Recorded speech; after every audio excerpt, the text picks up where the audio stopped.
My name is Jessi Pollak. I've been bartending for about 7 years and about 5 years where I'm at now. My bar focuses on classic cocktails with an unexpected twist to them. So taking something that is familiar to our guests, but also pushing them out of their comfort zone a little. I think it's easy to think of an old fashioned as a very hearty, winter kind of old man cocktail, and I like to push outside of that a little bit. So making things that are a little more unexpected, that use flavors that are a little brighter, and that just play with that idea of it as only like a rich winter cocktail.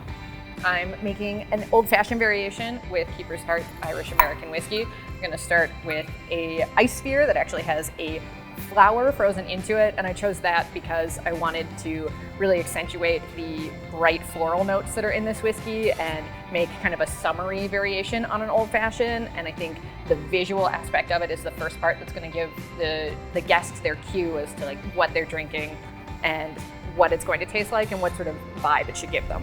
I'm starting first with a lemon oleosaccharum. This is a syrup made with the flesh, peels, and juice of lemon, and then white sugar, all compressed so you get a high acid, high flavor, high oil syrup. That was 1/4 ounce of a 1-to-1 syrup, and then 2 ounces of the Keeper's Heart Irish American whiskey. Since this whiskey is sitting at about 43% alcohol, I'm going to stir this cocktail for a fairly long time. I want to get a lot of nice dilution so that it's really soft in the cocktail. Having something that's a little higher proof is really great for cocktails. It means that it's going to hold its flavor even when I add some dilution to it, and when I bring the temperature down, making the flavors not stand out quite so much. Next, I'm going to do 1 dash of Angostura bitters. Angostura bitters are really the classic. I feel like it's hard to make an old-fashioned without them. But the big flavor that I'm adding to this is house-made strawberry clove bitters. So I took high-proof alcohol, mixed it with the tops and flesh of strawberries, cloves, a little bit of Szechuan peppers, and citrus peels. And now I'm just going to stir all of this together.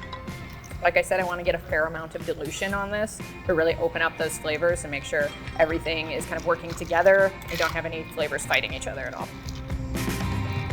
Next, I'm just going to strain this over an ice cube.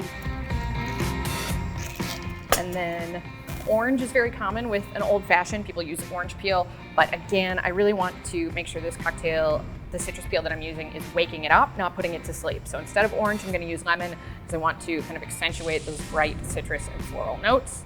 And then I'm going to discard that. And you have my variation on an old-fashioned. When I first tasted Keeper's Heart Irish American whiskey, I was really blown away by how kind of bright and specifically how floral it is. Really on the nose, you get a ton of orange flower water and white lilies and citrus peel. And so I wanted to play with that, and I wanted to make a cocktail that, again, kind of turns that idea of an old-fashioned as a winter cocktail on its head. I think it's really exciting.